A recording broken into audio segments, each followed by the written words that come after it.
meu pai dizia uma coisa muito engraçada que era: é difícil encontrar pessoas para se manter uma boa conversa. E eu no início, quando ouvia ele falar, meu pai gostava muito de falar e a gente fazíamos viagens. Eu fiz uma vida muito ligada à área comercial, viajava muito por Portugal e o meu pai era um grande ouvinte. E a gente às vezes pensa, né, que para manter uma boa conversa tu tens que ser um grande comunicador. Isso. Mas é o contrário. Tu tens de saber ouvir. Tens que saber ouvir, né? Estares mesmo genuinamente interessado em ouvir, em escutar, em perceber a pessoa, em compreender. Porque as pessoas... Tu tens esse dom. É. A malta gosta de ouvir o que tu dizes. Sabes que eu tenho um bocado de dificuldade, não sei se isto é geral, se é uma coisa só minha, mas tenho um bocado de dificuldade às vezes, e às vezes tenho estas perguntas existenciais. Para qual é que é mesmo o dom? Porque eu acredito que Deus dá-te algo para tu trabalhares nisso e em função disso servires o próximo. Esta é a minha máxima de sempre e eu acho que estamos cá para servir através do dom. E às vezes pergunto, será que é isto? Será que é esta? Esse será com certeza um dos teus dons. Isso aí, garantidamente. Com as pessoas que tens mudado ao longo da tua vida, podes bem concluir isso. Esse, se não é o principal, é um dos teus principais dons.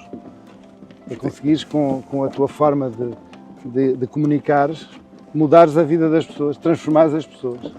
E as mensagens que transmites. Eu falo sempre no teu milionário, no teu livro, que as pessoas olham para aquilo e pensam que, ao ler o livro, vão ganhar o Euromilhões, mas o que vão no final do livro é garantidamente ser melhores pessoas do que aquilo que são hoje. Olha, fica aqui o apelo a que leiam o teu livro. Já vai para a segunda edição. Se quiserem ser milionários, força. Estamos a trabalhar nela. Eu todos os dias procuro ser milionário. Yeah. De acordo com o teu livro.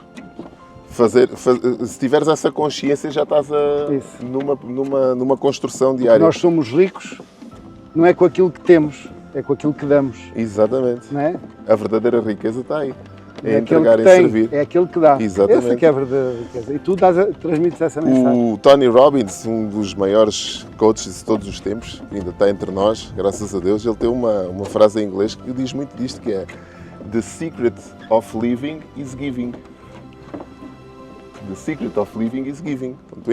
Quando tu encarnas esta missão e começas a servir, que tu querias aqui um desbloqueio universal que nunca mais tem fim. Muito bem. Estive em Fátima e trouxe este terço, né? E pus aqui à volta, porque este Carlo Acutis acabou de ser canonizado. Certo.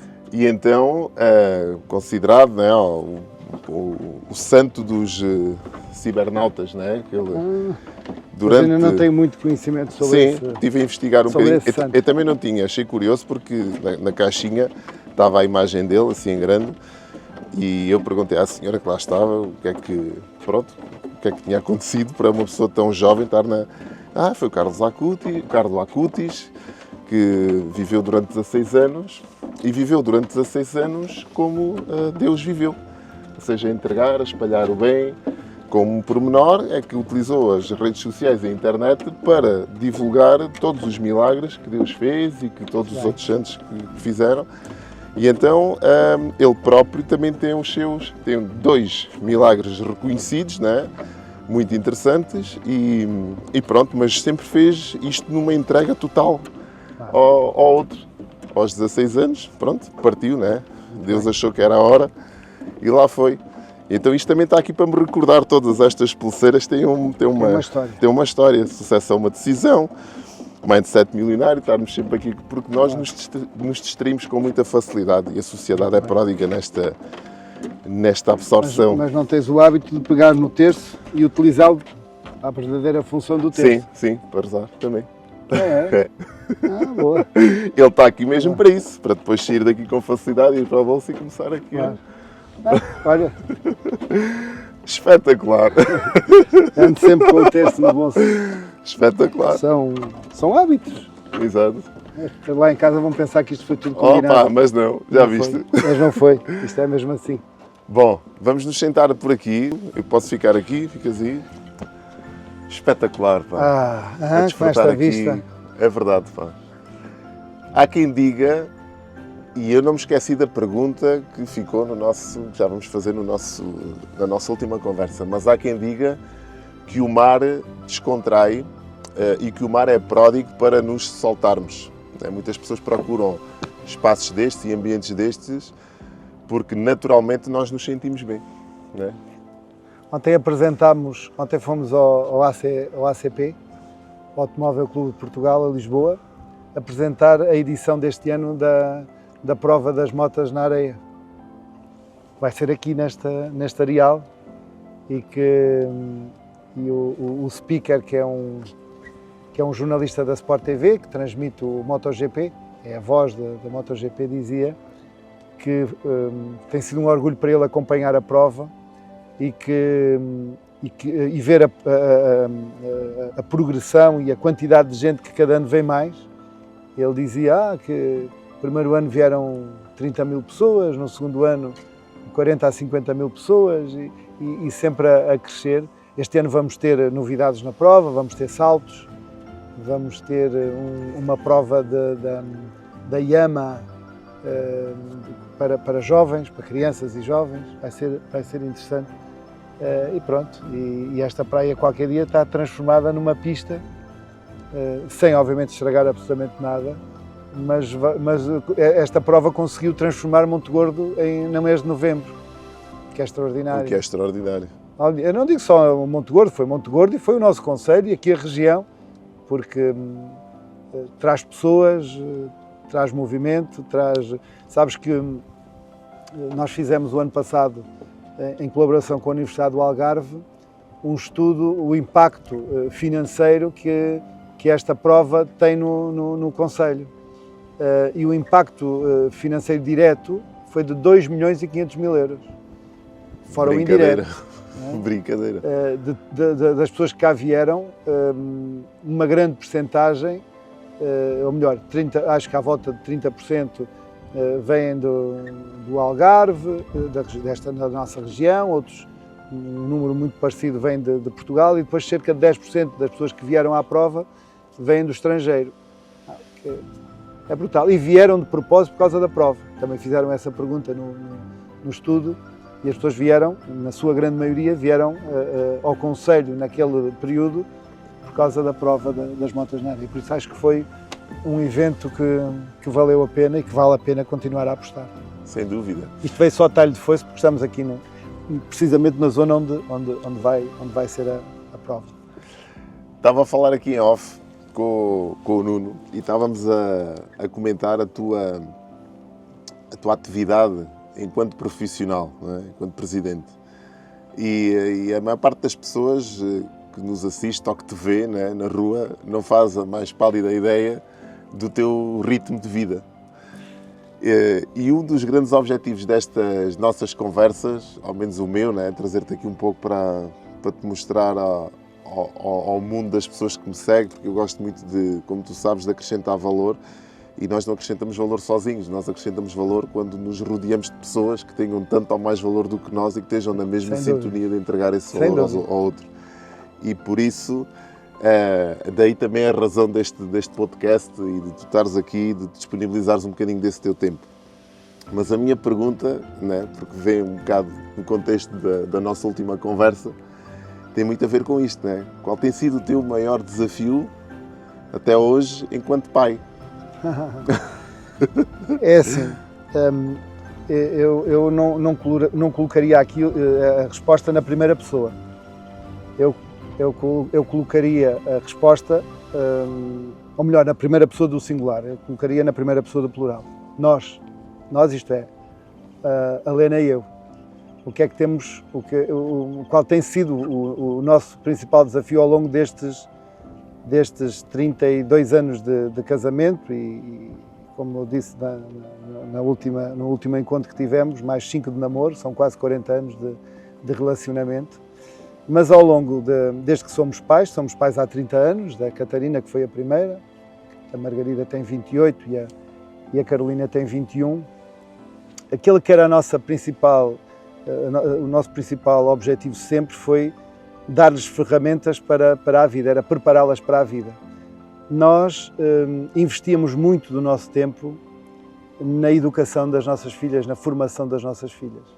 Não houve noite nenhuma que as nossas filhas, enquanto crianças, não tivessem uma história lida. Nós líamos histórias às nossas filhas, nós estudávamos com elas, nós tivemos a sorte, e hoje digo-lhes, elas são adultas, e eu digo-lhes, nós dizemos isto com orgulho, que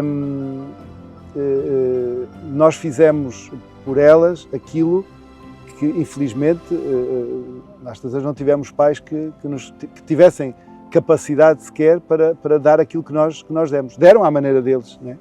Deram à maneira deles, como eu já tive a oportunidade também de transmitir na nossa última conversa, e que eu fico muito orgulhoso por ser filho de quem sou. Mas as nossas filhas tiveram uma preparação diferente, né? Porque nós transmitimos isso, além dos valores, que são importantes, para elas serem, sobretudo, boas pessoas, bons seres humanos, que sejam educadas, atenciosas, e é isso que têm sido, tanto pessoalmente como profissionalmente. Mas foi essa o nosso grande desafio, foi sempre esse, foi fazermos tudo para que elas tivessem as ferramentas ideais para poderem progredir na vida, e acho que, olhando para trás, acho que conseguimos, né? Cada uma está na sua vida, uma ainda está a estudar, não é? Como eu disse, a Carolina está na Argentina neste momento no programa Erasmus, volta apenas no final do ano, está em Direito, mas pronto, mas está naquilo que quer, naquilo que ela se sente bem, e tem perfil, tem mesmo feitio para ser jurista, tem aquela garra de querer questionar tudo e de querer encontrar a resposta para tudo, mas cada uma à sua maneira. Mas o principal desafio foi esse, transformar as nossas filhas em boas pessoas, e pessoas bem formadas a todos os níveis, e acho que até hoje acho que temos orgulho nisso. Como é que tu eras enquanto criança? Eras aquele miúdo rebelde que virava a casa do avesso? Eras bem comportado? Há um termo que diz, a minha mãe, quando me chamava a atenção, dizia Manuel José.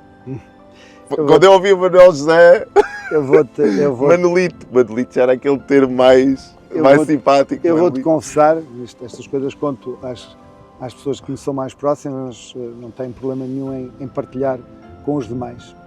Eu nasci numa aldeia muito simples do campo de Viana do Castelo, né? Minha freguesia, Lenheses, onde me fiz homem, por assim dizer, e quando era pequeno, sou do tempo em que eu ia à mercearia, à loja, que nós chamávamos, vai à loja da tia Maria, e eu ia à loja, à venda, à loja, à venda. Mercearia não era um termo que nós... Vai à venda, não era à venda. Às compras, para fazer os recados à minha mãe. Outra coisa que na altura fazíamos era ir ao leite. Né? Exatamente, ainda cheguei a ir.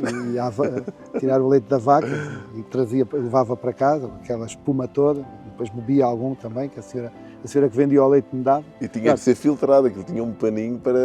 Não era? Por causa era fervido. Aquilo, depois o leite tinha que ser fervido, depois tinha aquela nata toda. Enfim, olha, era o que era, mas felizmente nunca me faltou leite em casa. Porque, isso é que era importante. Mas dizer-te, eu então ia fazer os recados à venda. E estavam os homens na tasca, porque na venda havia a parte da mercearia, havia a parte da tasca, em que estavam lá os velhotes, a beber os seus copos. E então, o bom do Álvaro, chamavam-lhe o português. Chamavam-me o português. Ó, português, fala lá português. E em troca, eu falava português, já vou explicar o que é o português, e em troca davam-me bolachas, davam-me reboçados, fosse. Havia sempre qualquer coisa em troca. Bem, e o bom do Álvaro, pequenino, deitava cá para fora tudo o que era palavrões que vocês possam imaginar. Como sabem, as pessoas do Norte falam muito, em cada frase que dizem alhos, cebolas, tudo. Exatamente. Que é uma coisa que eu fiquei imune depois deste episódio, desta fase da minha vida que estou a contar. Porque é muito raro ouvir um palavrão a sair da minha boca. Uma forma de estar e de um hábito, por assim dizer. E então eu dizia todos os palavrões. Então, era uma característica minha, era em termos de comportamento. Eu acho que fui um uma criança humilde, que mais é que te posso dizer? Alguém muito empenhado sempre nas coisas, desde pequenino. Eu naquela altura recordo-me que praticava todo o desporto e mais algum. Eu jogava futebol, comecei como guarda-redes, depois fui para o meio campo. Um dia, o Meia-Noite, o Rico Meia-Noite, que ele, se estiver a ouvir, sabe o que está a dizer-me assim: tu, eu jogava na mesma equipa comigo, é da mesma idade, tu tens que ir para a ponta de lança. Porquê? Porque eu era muito rápido. Bem, foi um sucesso. Com a minha velocidade não havia defesa nenhuma que me apanhasse, aquilo era marcar golos, que era uma maravilha. E terminei já na transição dos júniores para os séniores, no ano em que entrei para a faculdade, em 1988. A equipa tinha subido à terceira divisão, com o Rogério Gonçalves, o treinador na altura, ainda hoje ele é treinador, acho que está em Moçambique a treinar, foi treinador do Braga, por exemplo, nomeadamente do Braga, e joguei jogos de preparação a defesa de direito. Mas depois abandonei o futebol, porque a faculdade não era compatível com os treinos, ainda por cima uma equipa na terceira divisão, por isso acabei. Mas na minha infância, na minha juventude, eu tínhamos hóquei em patins, ginástica desportiva, voleibol, cheguei a jogar nos grandes pavilhões das grandes equipas, como júnior, como juvenil, como júnior. A nossa freguesia tinha uma equipa e esteve no campeonato nacional. Recordo-me que na altura só ganhámos um set em todo o torneio. Claro, como jogámos com o Porto, com o Castelo da Maia, com o São Mamede em Festa, com o Leixões, grandes equipas do Norte. Claro, nós, uma aldeiazinha, depois levávamos com cada coça, que era uma brincadeira. Mas jogámos, joguei voleibol, atletismo, dedicava, quando não havia mais nada. Naquela altura a televisão começava às 6 da tarde, como te recordas, quer dizer, não havia o que há hoje, não havia telemóveis, não havia, a gente dedicava-se. Depois... E fechava a emissão. Fechava a emissão, exatamente, ninguém se lembra disso. Chegava à meia-noite, o hino nacional... Aquela célebre imagem. Exatamente, e depois ficava a mira técnica. Exatamente. Durante toda a noite, até às 6 da manhã, porque havia a telescola. Exatamente. E eu estudei o 5º e o 6º ano, o 1º e o 2º ano... telescola. Através da telescola. Depois, como sabes, nas terras do Norte, as pessoas são muito religiosas, vão muito à igreja. Pronto, eu sempre fiz tudo, todo o percurso, a primeira comunhão, a comunhão solene, o crisma, fiz essa parte toda. Fui para o seminário, estive uns meses, nem chegou a um ano, mas ainda frequentei o seminário em Braga, mas decidi que não era aquele o meu caminho. Fui catequista, fiz parte do coro do grupo coral da igreja. Aliás, quando vim para aqui para Vila Real, cheguei a ensaiar as crianças da missa do meio-dia, ainda com o Padre Manuel. Fiz esse trabalho que muito me orgulha também. Depois acabei por abandonar e por me afastar um bocadinho dessas ações, por assim dizer. Mas a minha infância era muito disto, muito de colaborar com a igreja, com o Sr. Padre lá na altura. Depois também fui catequista. Depois na cultura fiz teatro e obviamente aquela que me marcou mais foi o grupo folclórico da Casa do Povo de Leirenses. Eu ia te dizer isso, porque eu conheci-te no episódio, vi um episódio teu em cima de um palco, tu deste um show. Mas uma coisa, e curiosamente aqui em Montegordo. Em Montegordo, porque fizeram uma surpresa, porque eu não sabia, de convidar o meu grupo para vir atuar aqui na festa de Montegordo em 2022. Foi uma surpresa, não contava, e também por surpresa chamaram-me ao palco e convidaram-me a dançar o Vira Geral. O Vira Geral é como o corridinho Alma-Algarvia. Okay. É a última dança de qualquer grupo do Minho, em que há um par que faz uma determinada coreografia e depois convidam as pessoas do público para vir dançar. E eu cheguei a fazer parte, ser o par principal da festa do traje, das festas da Romaria da Senhora da Agonia, a dançar o Vira Geral na festa do traje. Ora, que isso não é para todos, mas tive a oportunidade, pelo menos umas 3 vezes, o meu par e eu sermos o par escolhido para essa festa do traje. E por ironia do destino, nesse dia, quem estava no palco para eu dançar era a Mónica, que era o meu par na altura, e aquilo foi fácil. Na altura era eu que dava as orientações, mas naquele dia foi ela que me disse: olha, é assim, temos que fazer assado. E é aquilo, quando nos está no sangue, não esquece. As pessoas ficaram admiradas, mas... Admiradas, eu olhava para as pessoas e estava tudo boquiaberto, quer dizer, estavam olhando para ti de uma forma que pá, mas este indivíduo foi professor de dança, onde é que isto... Não estavam à espera, eu não estava à espera. Não, porque sempre fui muito rigoroso. Eu fui membro do grupo e depois, mais tarde, cheguei a ensaiador do grupo. E lembro-me, com uma cassete, nós tínhamos a cassete com as músicas do rancho, íamos para o palco lá da Casa do Povo, que os que me estão a ouvir da minha terra sabem o que eu estou a dizer, íamos para o palco e o bom do Álvaro carregava lá naquilo, depois ensinava aos meninos 1, 2, 3, 1, 2, 3, 1, 2, e ali estavam, vamos lá, que o passo principal e depois a partir daí ia para o resto, para as outras coisas, e hoje ainda me dizem, quando me encontram, assim, olha, quem me ensinou a dar os primeiros passos foste tu. E é isto, é a simplicidade da pessoa. O Álvaro Araújo é esta pessoa que depois sempre procurou ser bom aluno, estudava muito, era um aluno muito dedicado, gostava muito da parte das matemáticas, sempre fui muito bom aluno na matemática, mas depois, quando tomei a opção, na passagem do 9º para o 10º ano, de ir para o seminário, isso condicionou a minha vida. Há coisas na vida que a gente não... Hoje olho para trás e digo, isto condicionou a minha vida, porque o facto de eu ter ido para o seminário fez com que, obrigatoriamente, eu tivesse que ir para a área das letras. Como te acabei de dizer, logo no início eu tinha aptidão para as matemáticas, mais do que para as letras. Mas pronto, fui para o seminário, e quando chego ao mês, no início do 2º período, lá para janeiro, fevereiro, eu decido sair. Telefono aos meus irmãos e digo, olha, pá, estou aqui a mais, não me sinto bem aqui, gosto muito, eu tinha vocação, mas não gostei do que assisti, do que vi, do que encontrei. Então decidi sair. Quando não te sentes bem, fazes isso. Eu fiz isso e os meus irmãos foram-me buscar. E coincidiu com uma parte em que eu tive mal, psicologicamente, como imaginas, não é? Porque foi um impacto forte lá na aldeia.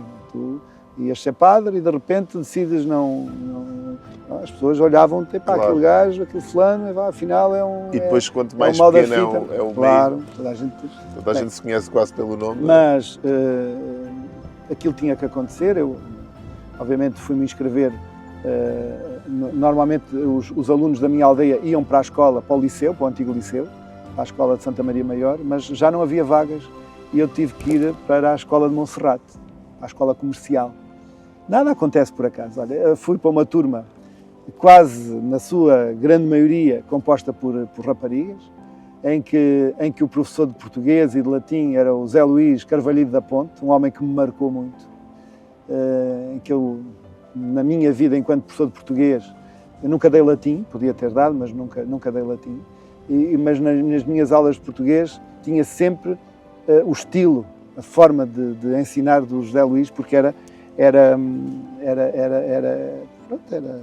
extraordinária a forma como ele interagia com os alunos e como a forma de ensinar, de teatralizar, porque nós, quando somos professores, também fazemos teatro, também é essa a forma como ele conseguia envolver os alunos na matéria e ensinar de uma forma muito, muito simples, mas eficaz. E então essa turma acolheu-me de braços abertos, ajudaram-me muito, e depois também os ajudei, porque eu era barra a latim. Eu estudei latim, estudei grego antigo, mas o latim que eu estudei naqueles meses que estive no seminário foi uma ferramenta que me acompanhou ao longo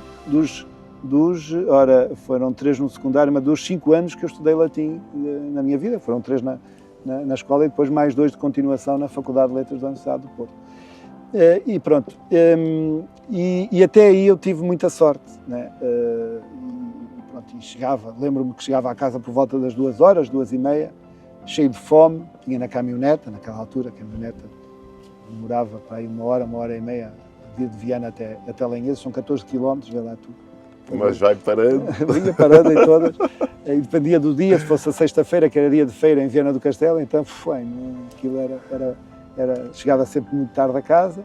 E depois a caminhoneta tem aquele pormenor, não sei se acontece ou não, mas os meus sogros são da Serra e a caminhoneta não abala no horário, abala quando a última pessoa entra, que é uma coisa que eles têm que esperar. Exatamente. Mas qual é o horário desta caminhoneta? Não é o horário. Não, falta o senhor António. Mas ali cumpriam os horários. Okay, Estava a falar numa cidade, quer dizer, Ok. havia vários autocarros, e quando um estava cheio, naqueles dias de enchente, de feiras e dessas coisas, as feiras lá são os mercados aqui.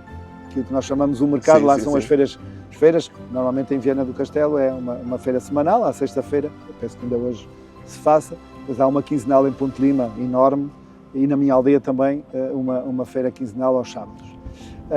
Mas para dizer, chegava a casa esfomeado e depois punha-me debaixo da tangerineira que temos lá em casa a estudar, à minha maneira, lá estudava. No inverno estudava no meu quarto, tive a sorte de ter um quarto só para mim e com uma secretária.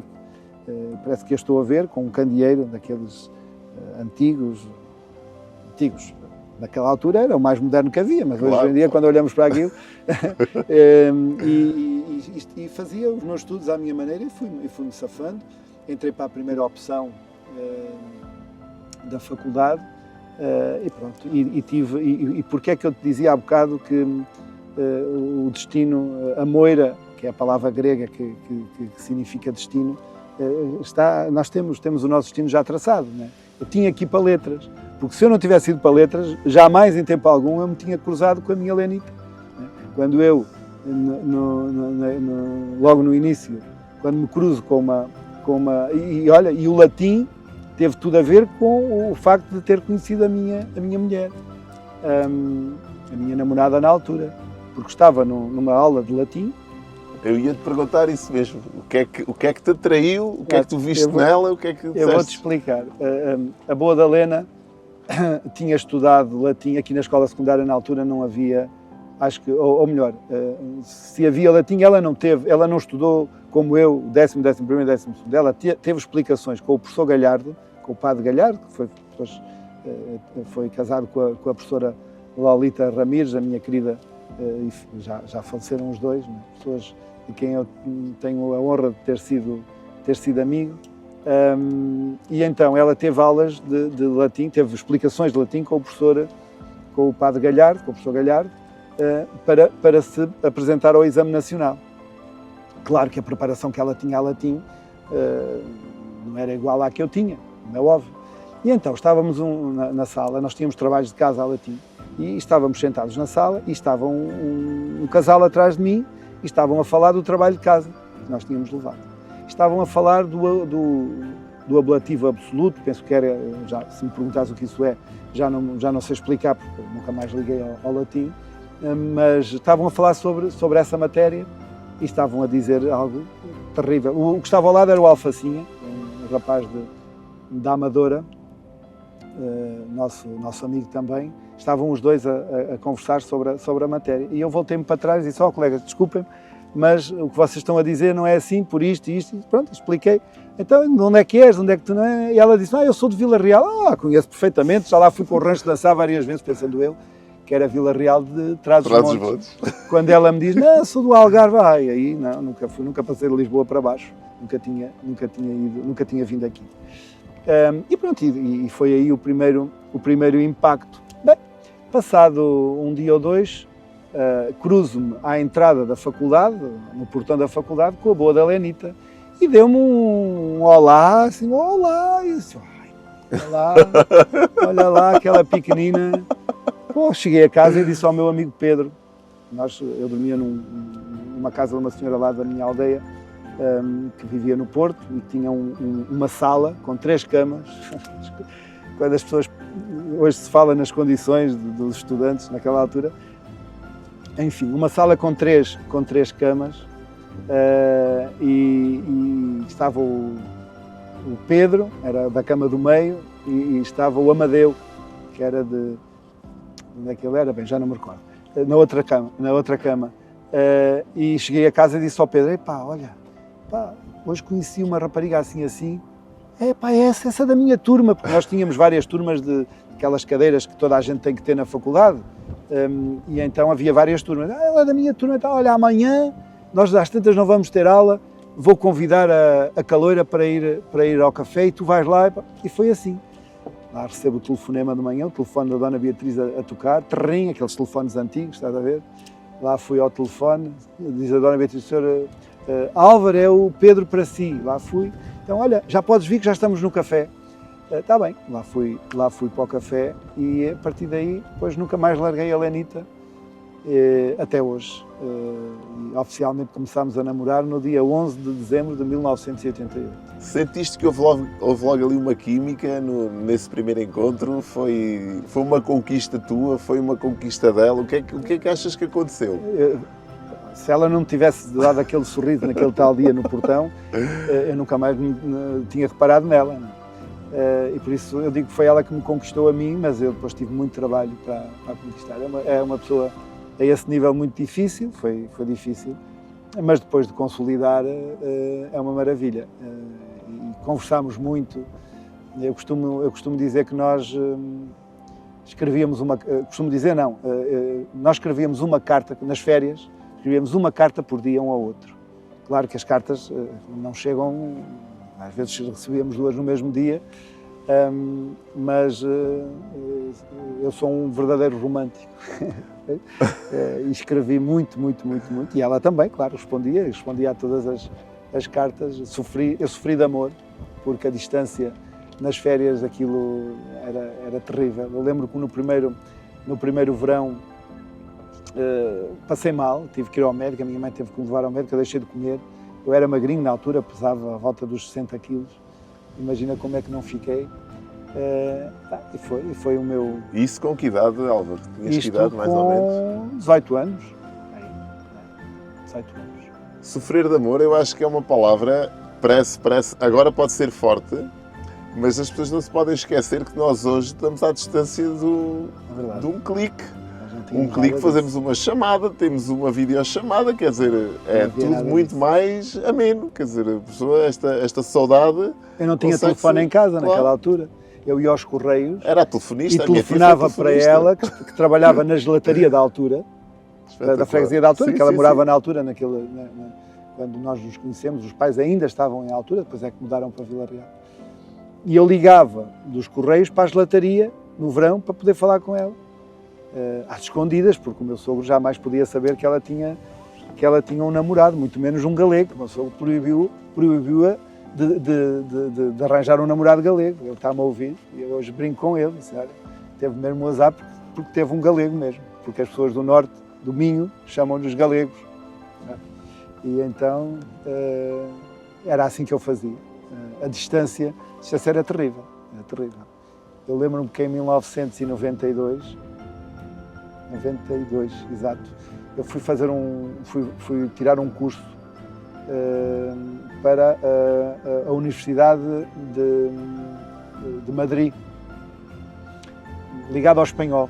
Já nessa altura eu tive um mês em Madrid, na cidade universitária. Foi extraordinário. Conheci um marroquino, um colega, eu já não me recordo o nome dele, mas também foi importante o contacto que tive com esse rapaz. Conheci a cultura muçulmana, foi importante. Foi na altura dos Jogos Olímpicos de Barcelona, 1992. Recordo-me que quando dava as provas de natação, as femininas, ele olhava para trás, e eu perguntei, mas tu não olhas, não vês? Não, porque eu não posso cair em tentação, não posso... Era a cultura do rapaz, enfim.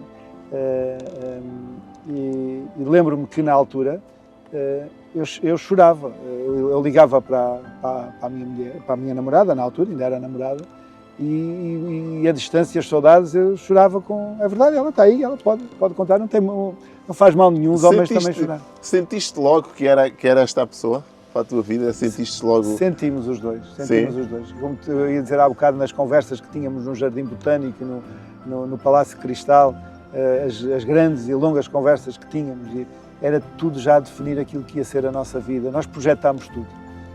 Por isso é o que eu digo aos jovens, e é este conselho que eu dou: se querem ter uma vida a dois longa, namorem, conversem, mas o namorar é conversar, é falar sobre os objetivos de vida.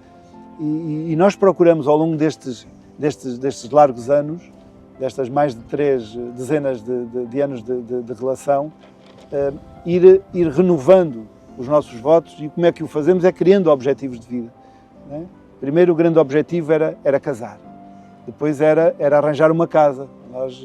Nós quando casámos, já tínhamos uma casa.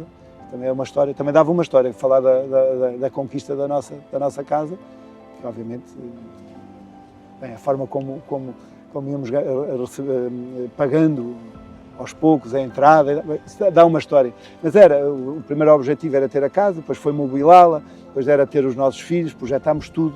Claro que a Margarida, a número 2, veio fora do tempo, um descuido. E aconteceu. Claro. Já a Carolina veio porque nós queríamos um menino e então, onde o menino foi uma bela de uma rapariga. Agora já fomos recompensados com o Tomás, o nosso netinho. Espetacular. Que já nos dá essa alegria diferente de ter um rebento macho, né? É apenas um pormenor. Mas lá está. Depois a casa tornou-se pequena, porque nós tínhamos um T2 ali na Rua Catarina Eufémia, por cima das análises clínicas. Depois foi o objetivo de arranjar uma casa maior, que é a casa onde hoje vivemos. Depois foi um filme que fomos viver para o Rio Seco, numa casa em que a casa de banho estava separada do resto da casa, em que para passar da cozinha para a sala e para os quartos tinha que se passar por fora. Passámos por isso tudo faz parte.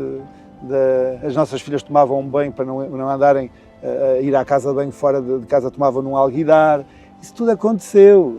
Estamos a falar já não me recordo dos anos, a nossa casa foi feita em 99, nesses anos, 98, 99, 2000, foi por aí. 25, 26 anos. Exatamente. Mas depois foi educar as nossas filhas, foi prepará-las para a universidade, depois foi criar-lhes condições, arranjar condições para elas, porque a Margarida, como sabes, é médica, mas é militar e vai passar a vida toda em Lisboa, não é? Por isso o objetivo foi arranjar maneira para adquirir uma casa em Lisboa e onde lá mais um empréstimo, a vida é assim, mais um objetivo que felizmente concretizamos e elas estão bem, as duas lá em Lisboa e poupámos muito dinheiro à custa disso, não é? Pagamos o empréstimo da casa, mas ao menos hoje em dia seria impensável ter duas filhas a estudar ao mesmo tempo em Lisboa, claro. Com o valor das rendas e nós temos um empréstimo agora muito baixo, comparando com essas rendas. Mas lá está, e temos mais objetivos. A Helena agora decidiu mudar de ares e, como já falámos, ir para Tavira, lá está. Sabes que há bocadinho nós estávamos a falar nestes 3 que eu nomeio sempre, o Leandro Carnal, o Clóvis de Barros e o Mário Sérgio Cortella. O Leandro Carnal diz que existem 3 hipóteses do ser humano ter grande sucesso na sua vida. 3 hipóteses. Ele é muito pragmático e de uma forma muito objetiva ele desconstrói logo este mito, digamos assim, do sucesso. Ele diz: ou nós nascemos já numa família com sucesso e aí, pronto, está tudo certo e são-nos passados valores dentro desta metodologia do que é o trabalho, do que é a vida e tudo mais. Ou nós trabalhamos arduamente e nos desenvolvemos enquanto pessoas e procuramos estas fontes de inspiração em livros, em informações, palestras, o que for, e nos transformamos nessa pessoa, ou nós nos casamos com uma pessoa que está alinhada connosco. E se nós não tivermos e ele fala nisto de uma forma muito interessante, e é aquilo que tu acabaste de dizer, se nós tivermos, e aqui não há azar, aqui temos que olhar para nós, se nós não tivermos essa habilidade de conversar, de nos alinharmos, porque há muitas pessoas que tive azar no amor. Se calhar não fizeste o trabalho que deverias ter sido feito em tenra idade. se calhar, quando estava junto da pessoa, né? Nós somos atraídos, muitas das vezes somos jovens pela aparência física, como é óbvio, né? E essa atração física conta bastante, mas se nós não estivermos alinhados enquanto pessoas, objetivos em comum, visão, termos uma visão para a nossa vida, eu costumo dizer, a minha mulher é a minha melhor versão. Ela tem um pragmatismo, uma forma de ver a vida completamente diferente da minha, mas que me ajuda muito na minha caminhada. Eu não sou aquilo que eu sou hoje. Estávamos a falar há pouco de eu deixar as pessoas melhores e fico muito feliz de sentir isso, mas eu só faço isto que faço porque ela me permite fazer isto. Ela consegue me alinhar. Eu tenho um apoio familiar extraordinário.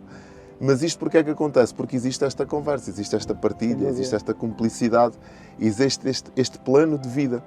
E há muitas pessoas que não fazem esse plano porque pensam que vão cá estar eternamente e isso logo se faz.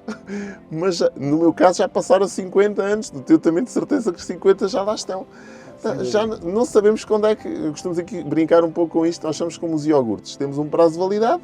A diferença é que o iogurte a gente sabe qual é. Tu falaste aí que a tua mulher é o teu suporte e que permite que tu faças a tua vida e tu permitirás à tua maneira que ela também tenha a vida dela e o percurso dela. Relativamente a mim é precisamente a mesma coisa.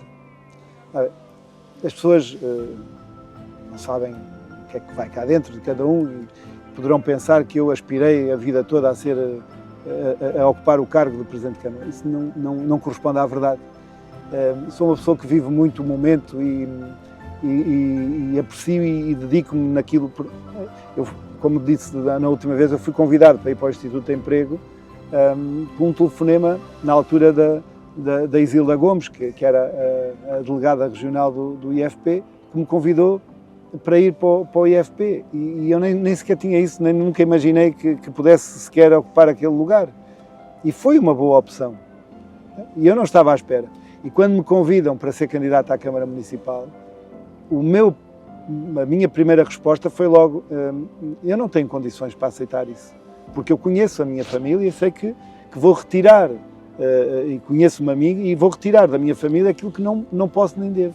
Mas aí a Helena teve um papel fundamental, porque ela disse-me, não, tu vais aceitar, tu tens condições, tu reúnes as condições para ocupar aquele lugar, porque realmente o município está numa situação difícil e se há pessoa que tem condimentos para fazer esse trabalho, és tu. E deu-me força e até hoje dá-me força. Ela é a minha principal motivação. Se eu não chegasse a casa e não tivesse aquele porto de abrigo, eu não teria aguentado estes 4 anos difíceis, muito difíceis, com desafios terríveis, mas chegar a casa e ter o sorriso dela, a fazer as massagens nos ombros, né? Relaxa,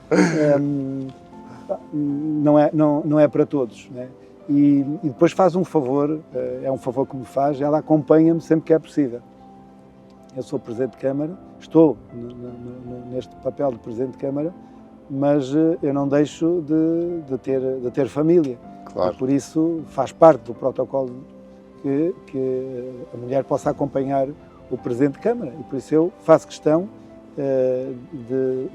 de a convidar para ir comigo quando pode. Claro que sempre que vai comigo, quem suporta as despesas todas relativamente a ela sou eu, somos nós, porque o teu amigo Manuel Manera, isto não basta, é como a mulher de César, não basta parecer, tem que ser sério, e eu não brinco em serviço com essas questões.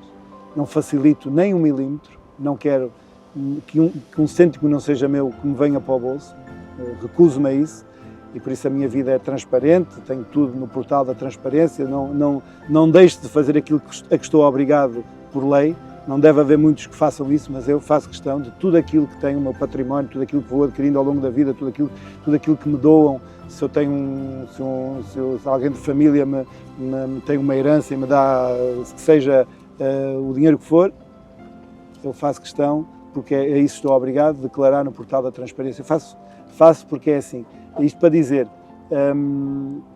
vai comigo sempre que ela pode e quer, mas como é óbvio, eu suporto tudo aquilo que são os encargos dela, né? As viagens, tudo aquilo que for. Mas é assim, é a forma que eu tenho de me sentir também forte, é tê-la sempre ao meu lado, sempre que é possível. E ela nem sempre está disponível, ou porque está cansada, ou porque não quer, mas a maior parte das vezes ela acompanha-me e gosta até de estar comigo e dá-me muito apoio. Se não fosse isso, das minhas filhas, eu também sinto o mesmo apoio. A pequena, a Carolina, é um apoio muito forte, aquela tem veia de política.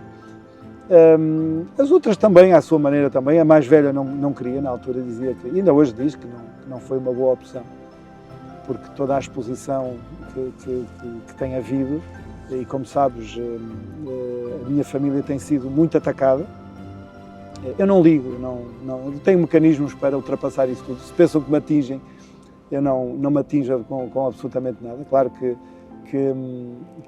o que fazem é crime e que algum dia espero que a justiça se faça e que essas pessoas obviamente sejam responsabilizadas por aquilo que têm feito ao longo destes largos anos. Já são largos, já há mais de 5 anos que as pessoas fazem questão de todos os dias e várias vezes ao dia dizerem o que querem e o que não querem. Só que obviamente o povo conhece-me, as pessoas conhecem-me. A minha vida tem sido muito próximo das pessoas e por isso sabem que não é nada do que dizem, e isso só descredibiliza quem ali anda, quem ali comenta, quem consegue sequer olhar para esse lixo, para essas pessoas. Essas pessoas são pessoas que são frustradas, que têm qualquer problema na vida, e por isso as minhas filhas sentem-se atingidas por isso, porque obviamente não sou eu, claro. Sou eu. A minha mulher e eu normalmente não nos deixamos atingir, mas a família tem sofrido muito. Os meus sogros, a minha mãe, pois, não acompanha as redes sociais, por isso não é atingida, mas se ela soubesse do que dizem do filho dela, pois imagino que seria uma pessoa mais triste do que é. Uma pessoa feliz e vive e está bem, porque não sabe. Mas nós somos todos, os filhos da minha mãe são todas pessoas com responsabilidade, pessoas sérias, responsáveis. O meu irmão mais velho, o Zé, a minha irmã Fátima, o meu irmão Armando, que é inspetor da Polícia Judiciária, uma pessoa com, obviamente, na altura, quando ingressou, não é qualquer um que ingressa num organismo desses, e somos pessoas de bem, somos pessoas que não fazemos mal a ninguém, somos pessoas humildes, simples, trabalhadoras, mas somos pessoas de bem, e por isso é muito mau.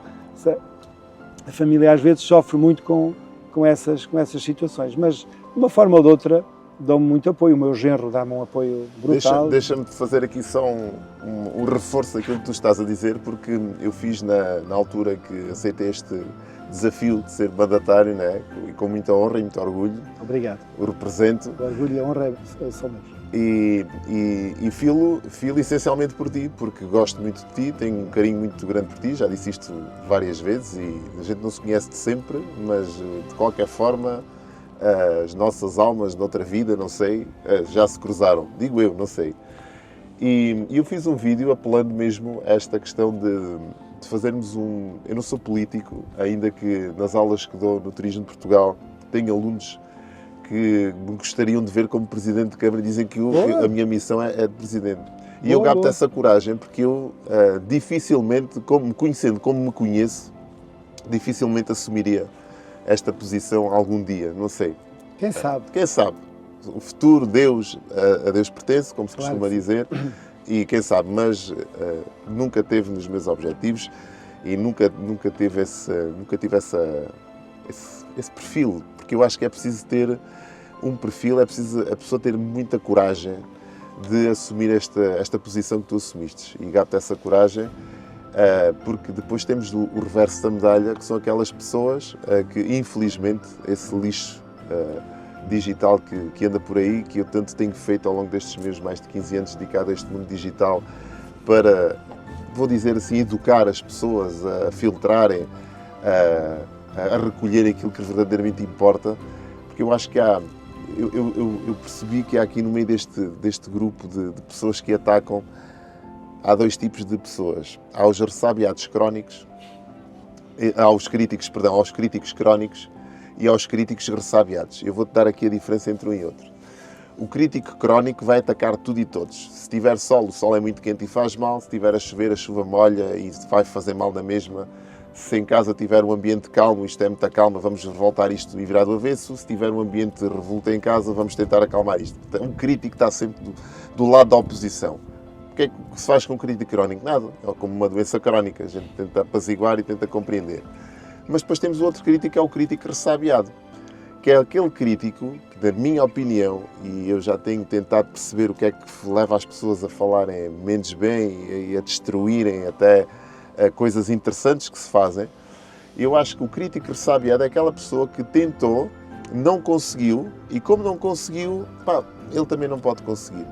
Porque há um ditado que diz, as pessoas gostam de te ver bem, mas não tão bem ou melhor do que elas. Claro. Eu devo ser um caso à parte, porque eu, quando vejo alguém que está numa posição que eu gostava de estar, eu vou lá. Eu vou tentar perceber o que é que ela fez. Ajuda-me. Eu gostava de estar aí. Como é que tu me podes inspirar? Mas eu vejo o contrário. A maior parte dos comportamentos são contrários a esta corrente. Isso mesmo. E essas pessoas... E depois há aqui um grande detalhe, que isto é importante que as pessoas percebam, que tem a ver com o conhecimento. Só uma pessoa muito pequena de mentalidade, de conhecimento, só uma pessoa escassa. Falávamos há bocadinho do livro do milionário, porque o milionário, ao contrário de tudo, não tem nada a ver com dinheiro. O dinheiro é um resultado. Milionário comportamental é uma pessoa que abunda de conhecimento. É uma pessoa que transborda conhecimento. É uma pessoa que está cá para acrescentar. E eu vejo o outro lado. E ainda bem, porque tu arranjaste esta imunidade. O suporte familiar aqui é fundamental para conseguir balizar e equilibrar tudo aquilo que... Senão, é fácil. É fácil a pessoa fazer aquilo que eles querem que nós façamos, que é partir para a agressão verbal, responder com a mesma moeda, que é aquilo que a maior parte faz. Mas isso só demonstra a pequenez em que esta malta vive. Eu gosto de olhar para isto de uma outra perspectiva. Eu olho para isto e digo assim, olha, ainda bem que existem estes entertainers, não é? Que estão aqui, podiam ter um papel se calhar mais ativo no stand-up comedy, mas está tudo certo, são os entertainers da sociedade. O que me dá um certo desgosto e desconforto é que depois não é estas pessoas que fazem isto. São os comentários de algumas pessoas que ainda vão lá a apoiar e incentivar. Vão validar uma coisa desta. Isto é que eu compreendo que existam pessoas... E é isso que eu lamento. A gente conhece as pessoas aí. E quando me dizem, fulano tal, vai lá comentar e tal, isso é... A pessoa que faz diz muito dessa pessoa. Tem um desequilíbrio nítido. Na minha opinião, está tudo certo. Agora, quem vai lá comentar, ainda por cima, a gente vai ver, mas como é que é possível? Como é que é possível? Esta pessoa estar a comentar isto? Eu não sei se devo dizer isto, mas vou dizer. Sabes que esse fulano, o responsável por essa porcaria, antes das eleições de 2021, convidou-nos, ou melhor, fez uma proposta para se juntar a nós. E a pessoa iria gerir as redes sociais, iria fazer tudo e mais alguma coisa. Obviamente com condições, depois havia determinadas pessoas que tinham que fazer parte das equipas, tinha ali os soldados que tinha que fazer, que agora fazem parte, da lista do PSD, portanto essas pessoas, é normal, cada um é livre de fazer parte das listas que quiser. Mas na altura era esse entre aspas, o negócio. E eu disse ao senhor, eu agradeço, mas não, porque quem gera as redes sociais sou eu, quem trata das minhas coisas sou eu. Relativamente a listas, eu faço parte de um partido que tem regras, quem decide os lugares das pessoas não sou eu, é o próprio partido, por isso este tipo de negócios comigo agradeço o apoio, se quiser apoiar muito bem, mas claro que passei de bestial a besta em menos nada até hoje. Teve tudo a ver, o princípio foi este. Sabiamente. Claro, e por isso aqueles... Eu recordo-me que eu não fui o primeiro alvo. A gente olha para trás para a história, claro. E o próprio engenheiro Luís Gomes, a própria doutora Conceição Cabrita, foram alvo. Olha, o próprio candidato, o meu adversário do PSD, o José Carlos Barros, também foi alvo desse lixo. É assim, eu jamais, em tempo algum, quererei ter algo a ver com esta gente. O mundo, a vida, nós vamos viver ainda muitos anos, se Deus quiser, mas jamais me vou relacionar com gente deste calibre. Não faz parte da minha maneira de ser. Eu não tenho nada, não guardo ódio, nem rancor, nem nada disso, que isso não faz parte da minha maneira de ser. Eu recordo que a esse senhor liguei, sabes que na campanha eleitoral de há 4 anos, nós na altura fomos, por ironia do destino, ontem estive no mesmo sítio que estive na altura da campanha eleitoral há 4 anos, que foi no Iru, com, na altura, a Secretária de Estado da Habitação, porque pedimos uma audiência, o Partido Socialista pediu uma audiência oficial para tentarmos encontrar uma solução para as 70 famílias que estavam a ser despejadas das escadas da Luz do Guadiana, da Foz do Guadiana e do edifício Bela Vista. Essas tais 70 casas. E na altura, recordo-me que a solução que existia, que era a elaboração da estratégia local de habitação e a candidatura destes fogos ao primeiro direito, já naquela altura. E nós viemos e dissemos que há solução, tenham lá calma, porque a solução existe. Pois na altura, o lixo diz tudo e mais alguma coisa, chamam-me mentiroso, não sei o quê, que era a enganar as pessoas para ganhar as eleições, aquela coisa toda. Resultado, nós chegámos, elaborámos a estratégia local de habitação, tratamos de tudo e no dia da escritura, jamais me esquece, em 2022, terá sido final de ano de 22 ou início de 23, vai para aí. Sim, final de ano de 22, início de 23. Liguei ao senhor, pedi o número a um amigo, tinha o número dele e liguei-lhe. Mas liguei-lhe oficialmente pelo telefone da Câmara. Olha, é o Presidente da Câmara e estou-lhe a dizer que o senhor prestou um mau serviço à Vila Real de Santo António e aos munícipes de Vila Real de Santo António, porque o senhor prejudicou muitas famílias. Graças à sua retórica, houve pessoas a passar mal psicologicamente, ou pessoas com depressão, ou pessoas, porque quando tu dizes, tens uma solução e vai outro por trás, não, está a mentir, está a enganar, e está a ver, eu não menti, eu falei a verdade. Depois começou, mas isso conseguiu com o dinheiro do PRR e tal, mas ele de certeza que me está a ouvir e sabe que isto é verdade, porque eu não digo outra coisa senão a verdade, ao contrário dele, eu digo a verdade. E então foi isto que aconteceu. Tivemos depois uma conversa muito grande e tal, sempre bem, porque eu não tenho nada contra as pessoas. Obviamente fez mal e continua a fazer muito mal a muita gente, a prejudicar muita gente, porque é mentiroso, é aldrabão, é uma pessoa que não usa a verdade, altera a verdade.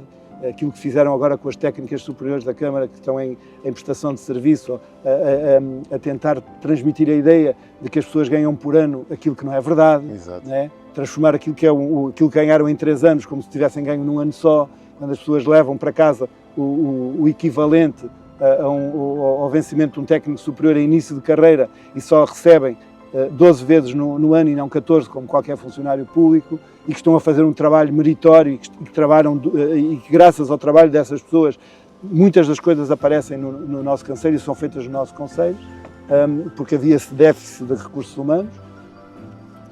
Não há esse respeito, não há essa... consegue-se pegar num número e transformá-lo naquilo que ele não é. Né? Como pegar nos números de uma empresa que trata dos eventos aqui do nosso município e dizer, como eu fui confrontado agora num último debate pelo candidato do PSD, uma empresa só, aquilo vem do lixo. E essas informações vêm do lixo, não podem vir de outra. Claro. 800, é só juntar aquilo que foram os espetáculos que essa empresa geriu, ou que nos ajudou a gerir ao longo dos 4 anos, obviamente que dá 800 mil euros facilmente, né? Não é por aí além. Em 4 anos nós fizemos espetáculos com valores superiores, né? No seu conjunto, superiores ou melhor, que alcançam esses valores, como é óbvio. Por isso, não é nada de transcendente. A ideia que passam, ou que supostamente querem passar, fizeram para um espetáculo só esse valor. Não, nada disso. É para 4 anos. E as pessoas para 4 anos dizem, fazer tanto espetáculo, né, com estes valores. Por exemplo, olha, dou-te exemplo, o fogo de artifício. Nunca mais me esquece que no primeiro ano nós chamámos fomos verificar os preços das empresas de fogo de artifício e chegámos à conclusão que houve uma empresa que ganhou não sei se foi um concurso, eu não sei explicar já porque já foi há mais tempo, mas naquele ano acho que fizemos por 60 mil euros o fogo de artifício todo para o ano inteiro. E nunca mais me esqueço com uma pessoa ligada a esse ramo, na altura, Presidente, então, diz que afinal os valores do fogo de artifício são mais baixos, mas não, olha, o senhor foi agora publicado um procedimento de 60 mil euros para o fogo de artifício da passagem do ano. E eu disse-lhe, não, meu querido amigo, está enganado. Esse procedimento não é para o fogo de artifício de um só, é para o fogo de artifício do ano inteiro. E é para perceberes que é muito fácil pegar num determinado ponto e transformá-lo e alterá-lo e as pessoas ficam a pensar que os fulanos... É como atacarem, por exemplo, que eu coloquei o meu cunhado na Câmara Municipal. Já agora, sem problema nenhum, o meu cunhado é polícia. E é o meu adjunto. O Presidente de Câmara tem a prerrogativa de escolher da sua confiança pessoal, nem tem que haver concurso, nem tem que haver nada, a sua confiança pessoal pode escolher o chefe de gabinete, o adjunto e o secretário. Obviamente não pode ter relação familiar direta, isto é, se fosse a minha cunhada, que é irmã da minha mulher, já não poderia ser a minha adjunta. Agora, de acordo com a lei, o meu cunhado pode ser o meu adjunto. E ele ganha o valor do adjunto. Toda a gente pode ir à internet, pesquisar qual é o valor que ganha um adjunto de um Presidente de Câmara. O Presidente de Câmara de Vila Real de Santo António, com os valores de uma Câmara como a nossa, que é entre... Porque aquilo há valores consoante a dimensão da Câmara. E é o que ele recebe por mês. Se forem verificar, é basicamente o mesmo que ele recebia enquanto polícia. O importante é o que o adjunto faz. O adjunto, assim como o chefe de gabinete, assim como o secretário, são as pessoas que, quando o Presidente não está, ou não pode estar, ou não pode ir, que nos representam. Faz a ponte com as pessoas. Quem é que não o conhece em Monte Gordo? Quem é que não o conhece em Vila Real de Santo António? E ele ajuda muita gente e resolve muitos problemas. Essa parte as pessoas não querem saber. Ele é o verdadeiro adjunto do Presidente. Porquê? Porque está sempre ali ao lado a fazer. E é da minha inteira confiança, que é o que tem que ser. É a prerrogativa que tem que ser alguém da minha confiança. Obviamente, é alguém da minha confiança. Assim como a enfermeira Patrícia é alguém da minha confiança. E assim como a Patrícia Martins, que hoje é candidata do Chega à Junta de Freguesia de Monte Gordo, na altura foi a pessoa que eu convidei para ser minha secretária. E até hoje não tenho absolutamente nada a dizer da senhora. Ocupou o lugar dela, ela, como se recordará, ela sabia tudo da minha vida, tinha as minhas passwords, de tudo, e não tenho nada a esconder, e por isso ela pode, obviamente, usar toda a informação que tem, se quiser, e como é óbvio, não acredito que fará tudo dentro daquilo que é a normalidade, porque tenho-a como uma pessoa de bem, isso não é pela pessoa a determinada altura ter decidido, claro, ter-se afastado do projeto, que hoje deixou de ser a pessoa que é. Não, para mim, continua, tenho estima e carinho, lamentei o facto de se ter ido embora, fiz tudo para que não fosse, mas são opções, mas para dizer, é assim, a frontalidade, quando dizem, beneficia os familiares, depois a minha cunhada também ficou no concurso da Ação Social, e também levantou a mesma fonte, levantou questões, mas quais questões? A minha cunhada faz parte da equipa do RSI, que foi uma parte da descentralização de competências na área da ação social. Né? Passou para o nosso município a responsabilidade do SAS, do Serviço de Apoio e de Atendimento Social, e o RSI, o Rendimento Social de Inserção. Essas duas equipas passaram para nós. Ora, ao passarem para nós tivemos que abrir concurso para que os técnicos, porque eles eram da Santa Casa da Misericórdia, para que pertencessem ao quadro do município. Ora, digam-me uma coisa, se abre um concurso para esses técnicos, quem já tem a experiência de largos anos a trabalhar na área, obviamente era lógico que a minha cunhada, sendo técnica, assistente social, há tantos anos no RSI, que fosse selecionada. Assim, eu não posso prejudicar, não podia nunca prejudicar uma pessoa por ser um familiar, que era a vida dela, não é? Quem decidiu fazer a descentralização de competências não foi o Álvaro Araújo, nem a Câmara Municipal de Vila Real de Santo António, não, foi o Governo, e todos os municípios fizeram isso. E se forem ver por esses municípios fora, as equipas que estavam nas entidades, nas IPSS, na sua maioria ficaram nas câmaras municipais, porque obviamente tinham experiência e obviamente tinham vantagem relativamente aos outros concorrentes. Mas é isto, estas inverdades, mas onde é que eu beneficiei o que quer que seja? Eu não me meto nisso, eu sou uma pessoa séria, honesta, trabalhadora, não, e quem vive comigo, quem trabalha comigo, sabe que eu sou assim, não vale a pena tentarem transformar o Álvaro Araújo num monstro que não é. Eu sou uma pessoa simples, tenho as minhas limitações, como é óbvio, mas sou humilde ao ponto de reconhecer que, obviamente, não domino tudo, assim como qualquer ser humano. Claro. Agora, há uma coisa que incomoda muita gente, é isto mesmo, eu ser boa pessoa. Isso incomoda, eu sinto que incomoda, porque os ataques que me fazem é mesmo na minha personalidade, na minha honestidade, na minha seriedade, mas temos pena, é da vida. Eu sou mesmo assim, eu sou mesmo boa pessoa, eu não me levanto de manhã para fazer mal a absolutamente ninguém, muito pelo contrário. Eu levanto-me todas as manhãs para fazer o bem, para ajudar. As pessoas agora vêm pedir casa, ainda hoje de manhã, e eu digo, meus queridos, eu gosto muito de vocês. São amigos de amigos meus, ainda hoje disse, vocês são amigos de uma grande amiga minha. Mas não é por vocês serem amigos da minha grande amiga que eu vou colocar o vosso caso à frente de outros. Aliás, eu não me meto nisso. Eu sou o vereador do Pelouro da Ação Social, sou o vereador do Pelouro da Habitação. Sou eu. Eu é que tenho que pôr lá a decisão final, que depois vai à Câmara para decisão. Mas são os técnicos, com os seus parceiros, que decidem quem são as pessoas que devem ter direito a uma casa. Por isso, não me levem a mal, mas eu não vou fazer uma coisa que eu não me sinto bem a fazer. Né? Porque eu ajudo uma pessoa que é minha amiga e prejudico uma carrada de pessoas. Eu não consigo viver nem dormir com isso. Eu não consigo. E eu, felizmente, chego à cama e durmo que nem um patinho, porque estou cansado, muito cansado, de trabalhar desde manhã até à noite, mas vibro com as conquistas. Ainda ontem, mais uma visita ao Iru,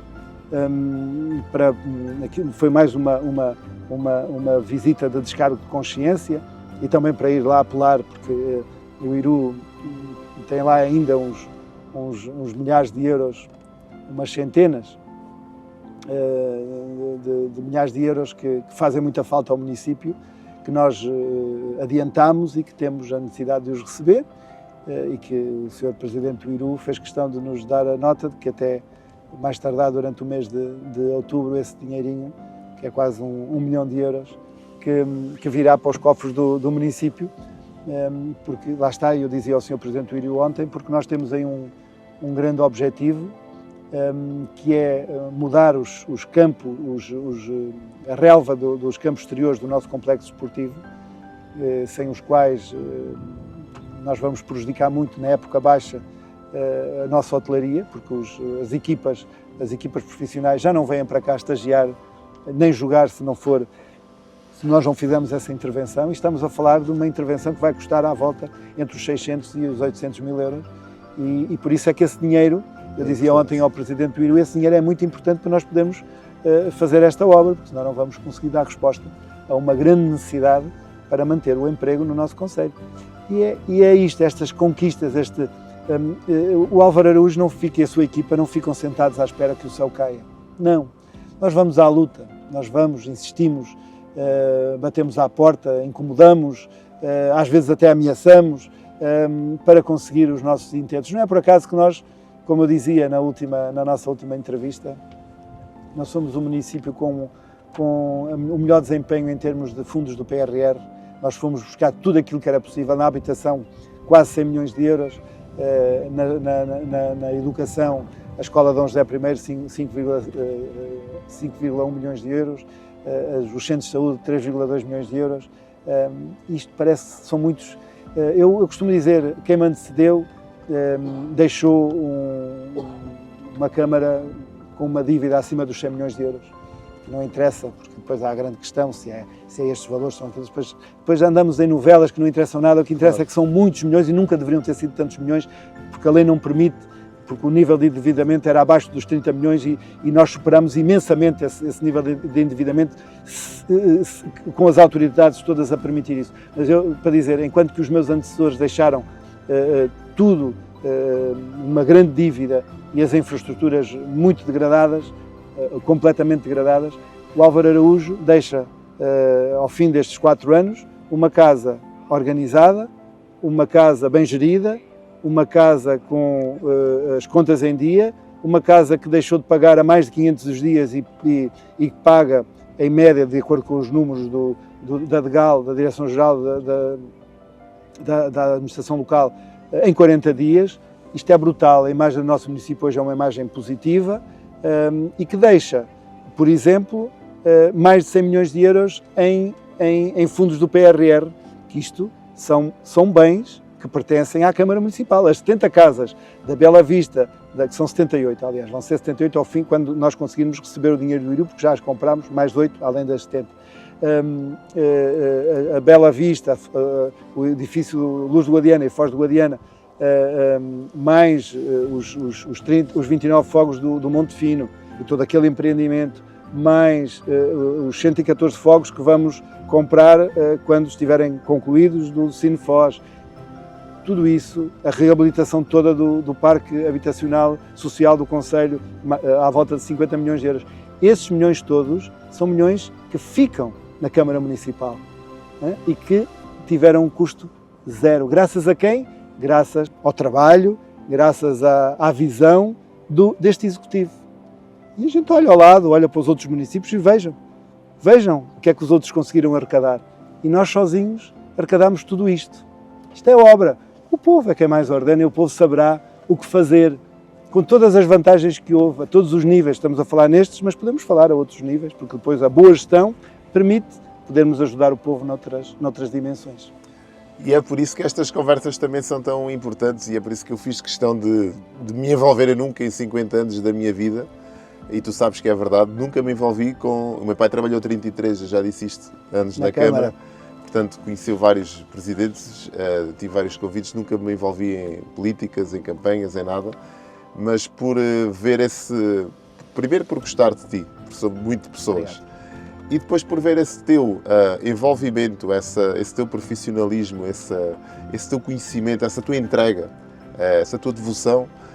Por isso é que eu me envolvi e quero ir mais longe, quero trazer a minha audiência para junto, para que percebam que, e eu defendo muito isto, o digital é muito bom, mas se nós não formos acutilantes, se nós não filtrarmos, se nós não percebermos a verdade das coisas, com facilidade caímos na inverdade, na mentira, e vamos em cantigas. Portanto, e eu sei que tu tens uma porta aberta, que recebes toda a gente. E deixa-me dizer isto porque é justo. E eu tenho que pedir desculpa à minha equipa, pedir desculpa ao Ricardo Cipriano, ao Fernando Horta, à São Pires, que já não está connosco, já não é a vereadora da Câmara, mas continua, obviamente, a colaborar connosco e vai continuar a colaborar connosco. O Álvaro Leal, pessoas que, e todo o resto da equipa, a minha chefe de gabinete, a enfermeira Patrícia, todos aqueles que estão à volta deste Executivo, que tanto têm sofrido e que tanto têm sido maltratados, têm sido ofendidos por esse tal lixo. E isto eu tenho que lhes pedir desculpa, porque isto prejudica-os muito, prejudica muito a vida deles, da família deles, mas é assim, só tenho que agradecer-lhes o facto de quererem renovar os votos comigo, isto é, quererem continuar na minha equipa e todos aqueles que entraram de novo, porque acreditam nestas pessoas. Eu acredito neles, são pessoas que, se não fossem eles, eu também não teria feito, como é óbvio, o trabalho sério e responsável que faço. Quero também aqui juntar ao grupo o Rui Setúbal, que também tem sido muito atacado todos os dias e é justo que eu o refira, que é um homem sério, um homem trabalhador, um homem que faz toda a diferença. Um homem que, graças a ele e ao Fernando Horta e à equipa financeira, nós conseguimos pôr a Câmara financeiramente estável. O Rui, por exemplo, conseguiu pôr os bombeiros, foi graças à visão do Rui e obviamente à disponibilidade do Executivo atual, que nós apoiámos os bombeiros de Vila Real, Santo António e Castro Marim, não é? Em que nós fazemos uma transferência anual à volta de 600 mil euros e ajudamos os bombeiros desta forma. Uma forma séria, foi graças ao Rui. O Rui é uma pessoa que tem sido também muito atacada e que é um homem sério, um homem honesto, um homem que jamais consegue usar aquilo que não é dele e por isso é destas pessoas que eu me gosto de reunir. Eu costumo dizer que não era a mesma coisa se eles não estivessem junto deste projeto e sinto muito bem com eles e agora tu também fizeste o favor de te disponibilizar e é destas boas pessoas, pessoas que fazem a diferença, que eu gosto de estar reunido e sinto-me feliz e que se no dia 12 de outubro o povo achar que é nas mãos de outra equipa que deve estar os destinos do município, pois eu, como imaginarás, tenho muito para fazer na vida, tenho a minha escola, o lugar de professor está lá, é meu, e terei muito gosto de voltar à escola, voltar e dar aulas, mas o povo é que é mais ordena, o povo é que sabe. Eu não vivo nem preocupado nem com isso para mim é completamente, e quem me conhece sabe que é mesmo assim, eu estou a falar mesmo verdade, porque ponho tudo nas mãos de Deus e desculpa eu falar assim, eu acredito que aquilo que for é o que está definido para mim. Exatamente. Por isso eu só tenho que aceitar e continuar a minha vida, porque de certeza que se não for aqui, aquilo que me vai acontecer é o melhor para mim e para os outros, porque nós, para sermos verdadeiramente milionários, só somos milionários se fizermos o bem, se fizermos a diferença junto dos outros. E é isso que nós estamos cá. A minha passagem por aqui não é para me fazer só bem a mim. Não é para te servir, é para servir. É para servir e por isso, se o meu lugar for noutro sítio, pois muito bem, estamos disponíveis para isso, mas eu acredito, e acredito piamente, que o povo nos vai reforçar até o apoio e que vão dar um voto de muita confiança nesta equipa, porque as pessoas sentem que Vila Real está muito melhor. Hoje qualquer um tem orgulho de pertencer a este lindo município que tem estas espetaculares praias, porque nós temos matéria que tomara muitos municípios terem, por isso foi uma pena nós termos passado por uma fase negra e por isso agora só temos é que progredir, mas as coisas, meu querido amigo, demoram o seu tempo. Exatamente. Como diz o Fernando Lima, Roma e Pavia não se fizeram num dia, não se fizeram, as coisas demora muito tempo. Peço desculpa, eu falo muito, peço desculpa e interrompo. Nós vamos levar esta conversa, o objetivo é levar esta conversa para outros locais, para que as pessoas que estão do outro lado e que não tenham a oportunidade de conhecer como nós conhecemos aqui o nosso município possam também desfrutar um bocadinho destas vistas e recolher aqui este conhecimento e esta sabedoria. E eu gosto sempre de levar e transportar esta conversa com uma pergunta que eu não quero que tu respondas já. Portanto, é uma pergunta que nós vamos respondê-la no nosso próximo episódio. E a pergunta é a seguinte: qual foi a pergunta que até hoje que te fizeram que mais te incomodou? Vais pensar, não vais dizer já, pode trazer alguma polémica, que a malta gosta de ficar aqui agarrada a esta polémica e na próxima conversa a gente continuamos a falar. Vale a pena. Obrigado. Vamos continuar. Nosso abraço. Fecha os olhos. Sempre. E coração com coração. Coração com coração. Aí, pá. Aí pode. Vamos continuar.